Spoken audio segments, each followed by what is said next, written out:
I was really prompted when they were talking to me about, would you do Breakout, and I'm always saying, we have so many great people, and really I'm good to sit this one out, and my husband really felt like I should be doing a Breakout, and this has not been a great week for my family. My mom fell and broke her back, 2 bones in her back on Saturday, so I've been in Overlake Hospital for several days. In fact, our staff was saying, are you good, Cheryl? Are you good? I said, can you give me one more day? Can you give me one more day? And it all came together, and she's in skilled nursing care right now, which is the best place for her to be. But, I really feel strongly about this topic about consistency and transparency and authenticity. And some of these words mean different things right now in our culture. This phrase authenticity has kind of been hijacked and is kind of being used as permission to be and do anything, and I mean anything in a wide moral scope, not in people are reevaluating what true authenticity is. And I would just start by saying this. True authenticity is found in Jesus and in who he says you are, not in who you want to make up in your mind you are. Because, sometimes, have you ever had a moment where you feel confused about who you are? I thank God that I'm not the person I am today that I thought I was at 16 or at 25. Right. Or I could go through a whole lot of decades. I'm 61 now, right? I thank God that he saved me from who I thought I was at different stages of my life. And I can't wait till I'm like 85, because God will surprise me once again, right? On who I thought I was even here today. And so I want to talk about what's behind the curtain. And all of us are flawed. No one is perfect. No one gets it 100% right all the time. But we're called to live up to this high calling, not to live down to our human inclinations. That's really the way we've got to just engage life and see it. So I brought an Allen wrench. I had one in my purse. I can't find it. My purse is messy if I took it out. But anyway, one of our great facility team just brought this to me. So I had all the Barnetts over to our home last night for a light meal after church. And our executive team, our family was there. And I'm getting ready. You know how it is, you're scrambling, getting the house ready, all the food ready. And all of a sudden the thought hits me. The last time we had a family meal in the dining room, some of those chairs were loose. You know that? You know what I'm talking about? You need an Allen wrench, right? This little simple tool, this little hex tool. It's a simple thing, right? And I had this prompting, you should take a moment and tighten up those chairs or you might get embarrassed, right? Wouldn't that be embarrassing if you had guests? And it's one thing for my family to crash a chair, it's another thing for a guest, right? And so I thought, okay, I'm going to follow that prompting. So I took, it took me half an hour. There's a Velcro thing you drop down. There's 8 screws on all of them, and I did it. And all of a sudden I thought, this is a behind the curtain moment. God prompted me, take care of something, and it's an easy tool. It's just a simple little thing, right? It just, your finger gets a little sore from ratcheting it down over and over and over, but you're going to be glad later that you took care of this. And so when we talk about transparency, I really believe God gives us simple tools, things that will save you in the long run, that help you live life, that you don't have to worry about your public life being different than your private life because you're living to the true authenticity that God calls you to be. So this is a really frequent conversation. I have this a lot with leaders in ministry. A lot of times I'll be talking with pastors' wives and they'll say, I feel insecure about who I am and I don't know I'm not like this person, I'm not like that person. And I will tell them the best gift you can give your church, your husband, your family, anybody who comes in contact with you, is to give them a healthy, the healthiest part of you are, and walk in that. Don't be, intimidated by who you're not. Live fully into who you are and who God has called you to be. And when you step into that, you're not going to be looking over your shoulder all the time for the real you to catch up. You know what I mean? And I just have always felt like to put out a false image of who I am means I have to be on top of that lie all the time. I don't have that much energy. I just got to tell you, I come to the end of my day and I'm tired and I don't have the energy to remember to pretend to be who I'm supposed to be tomorrow. I got to live to the true person God has called me to today. So a little bit about our family. Steve and I, we've been just celebrating our anniversary, 41 years. We do have 3 kids, aging in range from 38 to 28. That's a 10 and a half year spread between our oldest and youngest, and then a daughter in the middle. And, they've all demanded something different from us in the journey of parenting. They've all needed something different at different times. And so I've had to learn to ebb and flow, to flex, sometimes to be really firm, sometimes to be hands off, sometimes my hands want to be on and my mouth has to be off. Hello? I'm still learning that one. But I've had to walk in times of forgiveness. I've needed my kids to forgive me. I've needed my husband to forgive me. They've needed my forgiveness. We've had to learn to live this thing out in real time. And that's the thing, that our lives are to be lived in such a way that you don't get the luxury of the pause. Yeah, you need me to do this. Can I pause and go fix myself first and then come back? I haven't been given that luxury of you. Life just moves, and so we have to lean into it. So I was doing some research on this, and Carey Nieuwhof is kind of a church leadership guru, and he had this line that says this: people admire your strengths, but they identify with your weaknesses. Okay, so think about that. People admire your strengths, but they identify with your weaknesses. When I have the opportunity to share about a journey, and you will always hear me share about a journey once I've come through it, not too often while I'm in the middle of it, right? But there's something that lends strength to others when they've seen you walk through a similar kind of journey. We find camaraderie, we find hope, we find encouragement, we find strength when we identify in each other's weaknesses. So no one wants to wear their weakness as a badge of honor, right? No one says, this is my weakness, how about you? We compare weaknesses, that doesn't happen all that often. But God redeems our weaknesses, and when we live submitted to Him, He can use it for His glory. So you might ask, how does God redeem my weaknesses? So here's a couple keys that Carey Nieuwhof talks about. I'm going to give you my keys later, but I just want to talk about his first. He has 3 keys to transparency. The first one is process your current issues privately. Process your current issues privately. So what that does for you, I'll just tell you, like as a leadership family, there have been times when our kids were younger, we're dealing with teenage stuff, we're dealing with, relationship stuff, whatever, and we would always process those things privately, but I would always be honest that there was stuff. Yeah.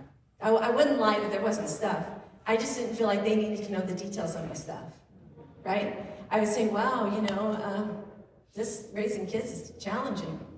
I didn't tell you that. I didn't sit there and tell them that, we were up half the night waiting for one of our kids to come home. They didn't need to know the details, right? What they need to know is that we were real, we were authentic, we're living in the journey, but the details of it was not their business. That was what God was processing in our private lives, but the truth was we were dealing with stuff, and people need to know that we were dealing with stuff.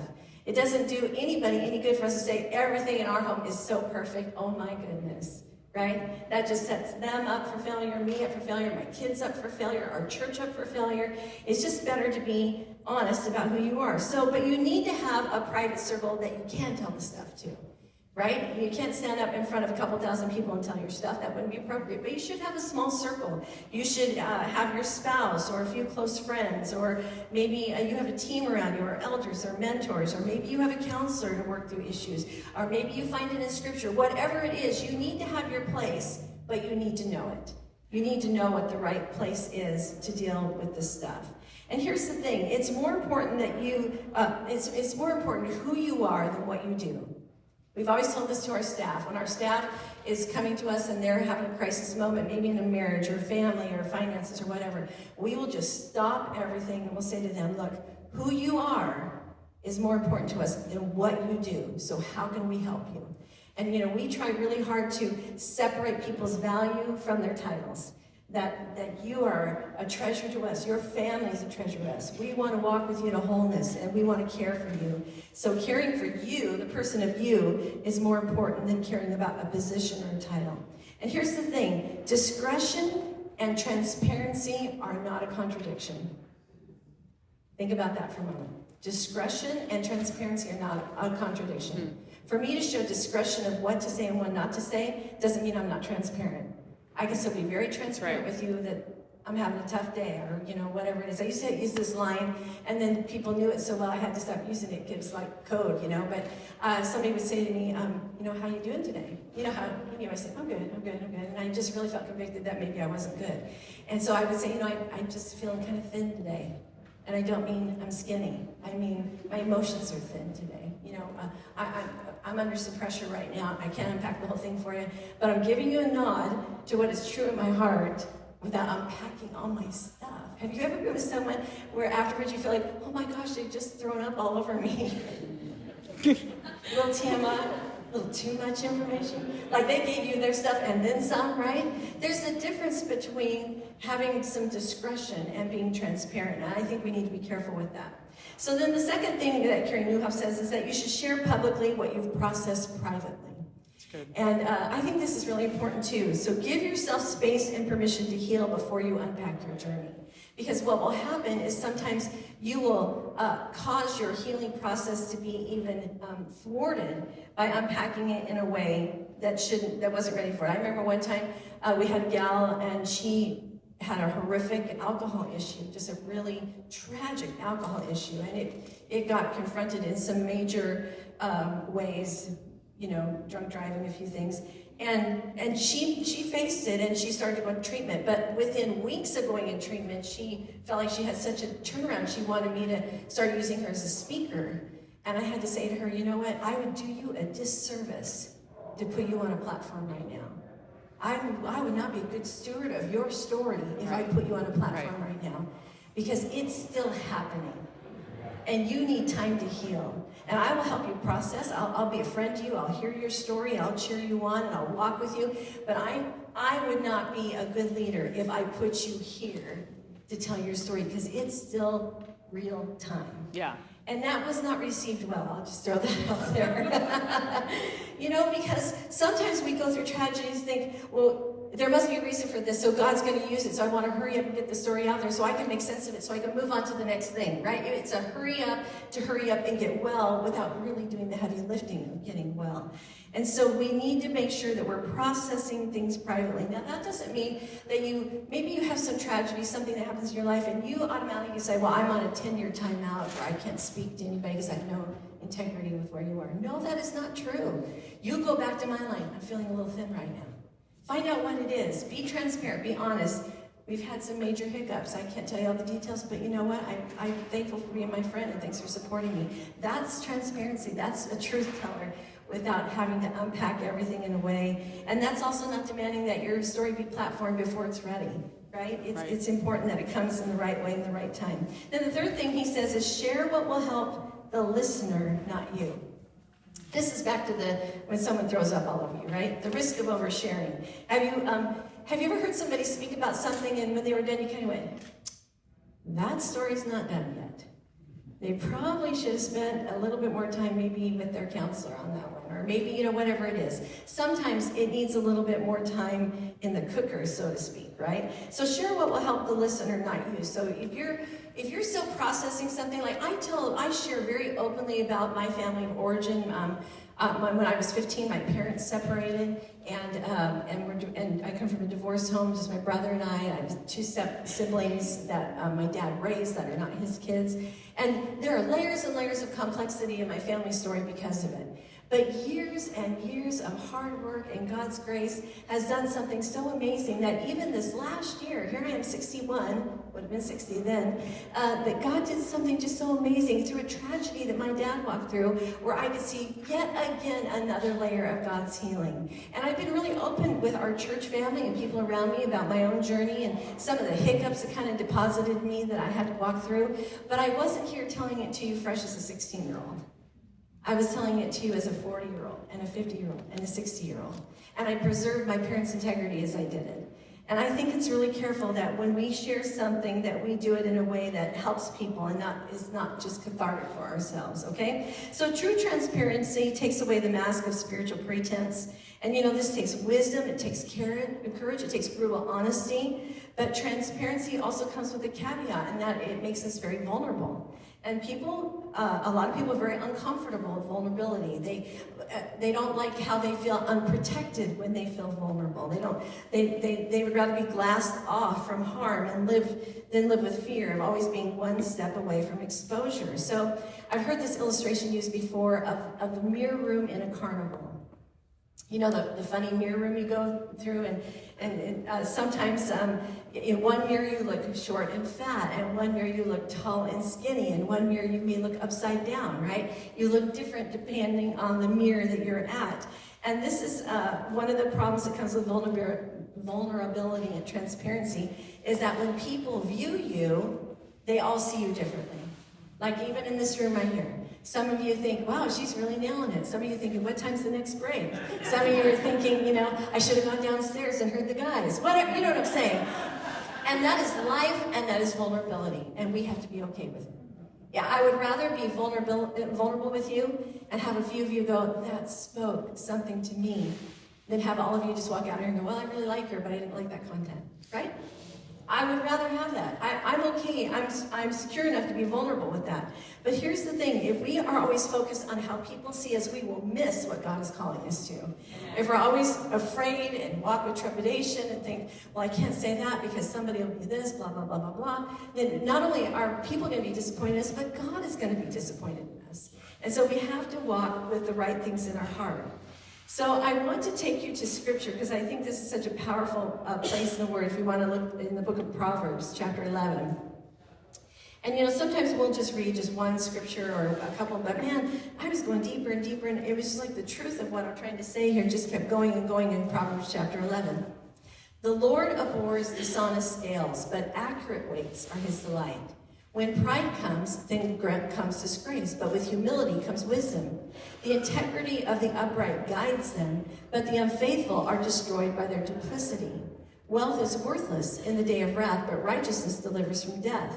The righteousness of the blameless makes a straight way for them, but the wicked are brought down by their own wickedness. I mean, you could just go on and on and on. But the thing I started here with is that the Lord abhors dishonest scales, but accurate weights are his delight. Here's the thing. The Lord will be pleased when you accurately weigh who you are. You need to be ruthless in your own sin, in judging your own sin, but gracious when you're judging others. You've got to start here. It's got to be an accurate explanation of who you are and what God is calling you to. And then when you look at the scripture, then the very next thing about dishonest scales and accurate weights is when pride comes, then comes disgrace, but with humility comes wisdom. The integrity of the upright guides them, but the unfaithful are destroyed by their duplicity. What does that mean, duplicity? That's when you're one person here and another person here. And what is the scripture saying to you? It will destroy you. It will destroy you. And if you get so caught up always trying to look and act and be received a certain way, you will never find satisfaction in that. In fact, other people may, for a season, buy that story about who you are, but when you look in the mirror every day, deep inside, I'm telling people a story that's not true about me, and I'm in fear of the day they will find out. I'm in fear of the day they will find out who I really am. Yeah. And I come today with an invitation to welcome the real you, the warts, the faults, the happy, the highs, the lows. Be comfortable in your skin. God gave it to you. That doesn't mean that you are without needing a little work. Hello, we all need work. We all need to walk in submission and refinement. But there's something so refreshing to be with someone who's comfortable in their skin. It puts everybody at ease. It takes the pretense away, and it just makes you go, you know what? If they can do it, I can do it. And just think if we had a revolution of that, of being comfortable in our skin and walking in that and being powerful in that. So here's the thing. We all have failures, but they're not our calling cards. They do reflect the genuine work of God in redeeming our lives. The details, they're not where our focus should be, but the powerful, redemptive work of God is where all the glory belongs. Now, we are in this world of social media. Gosh, it's a wonderful world, isn't it? Some days you love it, some days you hate it, maybe more than others, right? And it has added to this propensity to pitch ourselves as someone we are not. And we talk about this a lot, that nobody posts their worst day on social media, but it's always their best day. The Christmas cookies. Who makes those cookies that look like that? I don't know that person. Where they look like they've been painted, right? First of all, who wants to even eat them when they look that perfect? I'm just going to put those things on display and let's just move on, right? There's so many things in our lives that are not accurate in social media. And, I go through seasons where I really love it, then I go through seasons I can't even look at it, then my grandkids do something, I'm back on, I'm posting about the kids or whatever. And I just think we need to look at that through a really critical lens. When I'm posting something, I'm trying to really, I'm trying to have my life point other people to where real hope is. I'm not the real hope, Jesus is the real hope. Right. And I think we get caught up in followers, the whole world of followers. Can I tell you something? If you have followers, then you ought to be a leader. And you want to lead in a way with full integrity. Right. And we need to walk this line. We need to be really careful on how we allow social media to pressure us or push us to be something that we're not. And here's the thing. Our lives are strongest when we live with the intention of being a direction sign pointing people to Jesus instead of a stop sign pointing people to ourselves. Right? Yeah. Too much pressure. I'm the girl who does not like pressure. Ask my husband, and he's asked me to stop. Too much pressure. Don't like that. Not going to happen, right? You know, we need to be pointing people. Our lives need to be, go left here, go right here. Jesus is there. He's going to meet you. Don't stop here and sit at my feet too long, right? Let's keep people moving the right direction with every place of influence that we have. So we have to walk this line between the power of confession and the burden of knowing. That's a big thing. Have you heard this phrase, the devil is in the details? Well, the devil's in the details of your life too. And so you need to be careful not to give the devil too much platform as you're fleshing things out and asking God to help you. All right, so I want to give you my 3 points. I gave you Carrie Newhoff's 3 points, so I want to give you mine now. So the first one that I have is this. If you need an audience, then I would suggest you need to rethink your posture. If you need an audience, I think you need to rethink your posture. Remember that your impact is the lasting result of your life, not the number of reposts or shares. If in your journey of a transparent life, God has people follow you in the journey, then see that as something to be a very good steward of, not a number to strive for. Now, I get it. We have influencers. I have a son who makes a living being an influencer. I get it. I should probably say it's not Josh. It's my younger son, Jordan. But, and that's the business he's in. He's in a branding business, and I get it. That's the way it is. But you know what? If I measure my life by followers, then every day someone unfriends me, I'm going to have heart failure. Right now, people unfriend me, I gotta go, well, that's one less headache I have right now, I guess. You know, I don't know. I just don't live there. And in fact, I don't even know how many followers I have. I may have none by the end of the day. I don't know, right? I have friends. There's friends and there's followers. You know those are two different things, don't you? I may have just burst your bubble. I don't know. There are friends and then there are followers. Okay. But I just think we've got to be so careful when the world wants us to think it's all about us all the time. And it is not. It is just not. Right. It's my friend Kathy, who's one of our counselors here, she has this line, I just love it. I know she got it from somebody else, and I don't remember who to attribute it to, so she'll be my stopgap. But she would say, you're really paranoid because you think people are thinking about you and they're thinking this, but the truth is, they're really not thinking about you at all. And that kind of bursts our bubble, right? But that's the truth. People are not obsessed with you as much as you think they are, and you should not give them the permission to obsess with you. You should point them to Jesus and let your posture be the right place. So then my second point is this. Who you are in public needs to mirror who you are in private. Yeah. If you can't get it right in private, you won't get it right in public. And here's the bottom line. The public stage is an unforgiving place. When you fail in public because you can't get it right in private, you'll be a hero on one day and you'll be crucified the next. And that can't be where your satisfaction in life comes from. There's only an audience. We live for an audience of one. We live to please Jesus. Our life needs to be transparent so that we are giving him glory and giving him praise. And then the third thing is you lead by how you live because it matters, not because people are watching. Living with compromise doesn't just affect you. So here's the thing. I like what Pastor Tommy said earlier about even if you're, or maybe it's Steve, I can't remember what I said today, about even if you're a grandparent, you're a leader, right? No matter what position in life you're in, there are people you're leading. Even if you don't think it's in your job, you don't think it's in your position, and you do, whatever. There's still people that follow you for whatever reason, in whatever stature in life. And it matters how you live because of them. You don't make your choices to please them, but there's ramifications to my choice today. I think about that in my family line. I think about in our family. How I choose to be faithful to my husband is going to impact my kids, and going to impact my grandkids, it's going to impact my church, it's going to impact my friends. It's bigger than me. Right. It's bigger than me. And so I need to make the right choices. I'm not challenged in that area, just so you know, but I'm just saying that it's important that we don't live with compromise. So your practice of confession and submission to God needs to be consistent in your life. And this is how you do it. You need to flesh out your confession, open every part of your life up to God for true transformation. And this process is important to you because it has an exponential impact on those you lead. Okay, I have this really silly illustration that I want to tell you about. And if you've been around me much, you may have heard this story before because I just think it was funny and it taught me something significant. Years ago, the city of Redmond was the first city in our area that implemented the no text while driving law.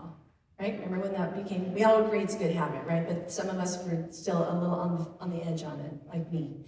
And so, my husband has a little convertible. It's like 16 years old. It still looks brand new. It's just this fun little car that we pull out any day. It's dry in the Northwest. And I was going to Redmond to get a haircut in the convertible. That's stupid, right? That wasted that haircut. I don't know why I did that, but it was a nice day. And so I was and this is when Redmond Way was under all the construction. And those of you remember when Redmond Way was getting turned around, the one-ways were getting all turned around, so there was construction everywhere. So I'm at a signal. And I can hear my phone, phone's on my hand, I hear my phone buzzing on the seat because it's a very small car. And so I'm at a signal. And my logic is I'm not driving. So I picked up my phone and I checked my message. And then the light changed. So I put my phone back down and I progressed just a short distance to another signal. And everything just backed up on this road. And I mean, I'm on a 6-lane road. There's cars all around me. I'm not paying any attention to everybody else. I'm at a signal, right? I'm looking at my phone. Go to make my turn, all of a sudden I'm getting pulled over by a motorcycle cop who was sitting above me watching this whole thing at both signals. So I know I'm not speeding because I haven't had enough glory space to even catch up to the right speed limit between all these signals. So I figure I'm getting busted about the phone thing because Redmond was taking a lot of pride that they were the first to do it, so there's that.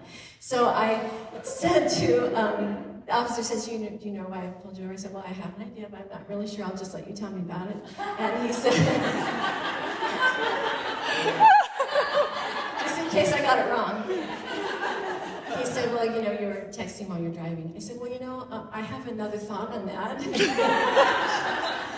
I said, because I was at a signal. I only touched phone, I was at a signal, and the car I wasn't driving. I never let I'm going into this really lovely explanation about the car wasn't moving. So he was very patient with me, and he said, well, ma'am, I just have a couple questions for you. He said, are you in a car? Yeah, I'm in a car. He said, are you in the driver's seat? Yeah, I'm in the driver's seat. He said, is the car in a lane of traffic?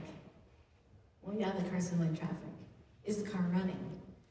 Yes, the car's running. Then you were texting while you were driving. I mean, but here's what happened. He was holding me to the highest standard of the law, and I was trying to get by down here. Right. You see it? You see where we're going here? This is where I should have been holding myself right here. And then this whole conversation wouldn't have happened, but I really learned a great lesson that I'm here to share with you because of it, right? We've got to hold ourselves, if transparency is going to be lived out in a way that is beneficial, it's because we're holding ourselves to the highest standard, and we're not giving ourselves a pass every time we want to take a shortcut. And I'm confessing my own shortcut to you. I learned a lesson about texting and driving. Right now, it's all auto-speak, and now you get all kinds of text messages with a million typos, and we all just say, that's stupid Siri, she can't spell right, It's the way it works, because we're hands-free now, right? But there's something about holding yourself to the highest level of accountability that will open the door of transparency of your life because you have nothing to hide. You have nothing to hide. And that doesn't mean you're giving off the illusion that you're perfect. That means you're giving off the illusion that whatever standard God has for me, I'm submitting myself to that, and I want to walk in that. I want to walk in that in boldness, because it not only matters for me and the impact and blessing that will be in my life, but it is for every single person I have interaction with, whether they're beside me, ahead of me, behind me, related to me, not. That's what makes a difference. And I just want to encourage you today I said this line earlier, to be ruthless with your own sin and grace-filled with others, and live up to the true you that God has called you to be. There's joy in that. There's strength in that. There's power in that. There's freedom in that, right? I feel so free when I'm comfortable just being me. I feel really insecure when I'm always comparing myself to somebody else. I find I live more introverted when I do that. I find I say no to things more when I do that. I find I'm less than who I know I should be when I do that. And I'm not living up to the true person God has called me to be. And so how do we do that? How do we embrace that? Well, let's go back to that scripture where God says that he detests dishonest scales. So weigh your own life Weigh your own life. That's your job every day. Just like you might pop on the scale and physically weigh yourself, weigh your spirit. Weigh where you are. What are you doing? Lord, is there something I need to change? Is there something that's not submitted to you? Is there something that I'm pitting a false image about of who I am? And if I am, why is that? That second thing in that scripture was about pride. When pride comes, then comes disgrace. But with humility comes wisdom. Humility will bring wisdom. And then that third piece of that scripture, how the integrity of the upright will guide them. But the unfaithful are destroyed by their duplicity, by their falsehood, by being something, trying to put an image different than what they are. And so I just want to encourage you today, there's freedom, there's strength, there's wholeness for you. You can stand up strong in who God made you to be. You can be used by God in so many ways. And this curtain that we talk about can be the same on one side as it is the other. You know, that you still give your family safety, you still protect your privacy, you know, but the integrity and the measurement of your life is the same in both places. And there's something really amazing by that. And maybe you need to pick up an Allen wrench, a simple little tool. Maybe you need to fine-tune a few places. Yeah. You may not be as far away from this place as you think you are. It could just be 40 minutes of tightening down some chairs. And all of a sudden you see, wow, why didn't I just do that all along? Like, why don't I once a month tighten up the chairs? Well, first of all, we don't use that room even every month, so there's that, right? But what would that routine look like in your life to make sure that you don't have any place you have to worry about crashing around in public because you haven't done the work in private? And that's what God calls us to. He calls us to living it out day and night, public, private, every way that our life is lived under the refinement of His Word, the touch of His Spirit, the strength of God upon us, and we walk in the boldness that He gives it because of that.